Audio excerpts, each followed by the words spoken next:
Hello friends, Bigg Boss season 8 latest updates కోసం మన ఛానల్ని లైక్ చేసి సబ్స్క్రైబ్ అయితే చేసుకోండి.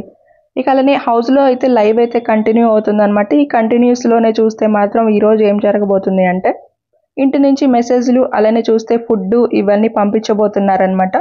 ఒక్కొక్కరిని కన్ఫ్యూజన్ రూమ్కి అయితే పిలుస్తారు. ఈ కన్ఫ్యూజన్ రూమ్లోనే దీంట్లో చూస్తే యష్మికి చూస్తే మాత్రం మణికంఠ అది కూడా వస్తుంది అనమాట. మరి తనంత సెలెక్ట్ చేసిందా లేదా అనేది ఇంట్రెస్ట్గా అయితే ఉండబోతుంది. ఆ నెక్స్ట్ చూస్తే మణికంఠకు కూడా యష్మిది అయితే వస్తుంది. ఇక్కడ ఏం జరుగుతుంది అనేది అయితే చూడాల్సి ఉంటుంది. అంటే ఇద్దరిది ఫుడ్ అయితే పంపిస్తారనమాట. ఒకరిది సెలెక్ట్ చేయాలి, ఒకరిది తీసేయాల్సి ఉంటుంది అనమాట. ఇలా అయితే ఉండబోతుంది అనమాట. ఇక నెక్స్ట్ చూస్తే మాత్రం ఎలిమినేషన్ చూస్తే మాత్రం ఇక mid week elimination already live లో మనం చూసేసాం. ఆదిత్య హోమ్ అయితే ఎలిమినేషన్ అయితే అయిపోయారు. ఇక నెక్స్ట్ చూస్తే మాత్రం ఇక నెక్స్ట్ ఎలిమినేషన్ కూడా ఉండబోతుంది, అది కూడా చూద్దాం. ఇక్కడ చూస్తే మాత్రం నబీల్ ఉన్నాడు. ఇక మెగా చీఫ్ కూడా అవటం జరిగింది. ఒకటే చీఫ్ అయితే ఉంటారు. 25% ఓటింగ్ అయితే వస్తుంది నబీల్కి. ఆ నెక్స్ట్ చూస్తే నిఖిల్ ఉన్నాడు. 24% ఓటింగ్. నిఖిల్ కొన్ని ప్లేస్లో టాప్ లో కూడా ఉన్నాడు. ఆ నెక్స్ట్ చూస్తే మణికంఠ 18% ఓటింగ్. నెక్స్ట్ చూస్తే విష్ణుప్రియ ఇక్కడ ఉంది.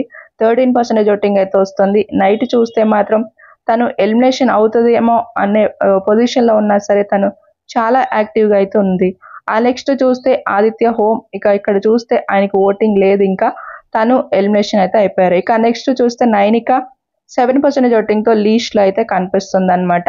ఈ వారం చూస్తే ఇంకొక ఎలిమినేషన్ అయితే ఉండబోతుంది అనమాట. ఆ ఎలిమినేషన్ లోనే నైనిక అయ్యే ఛాన్సెస్ అయితే ఉన్నాయన్నమాట.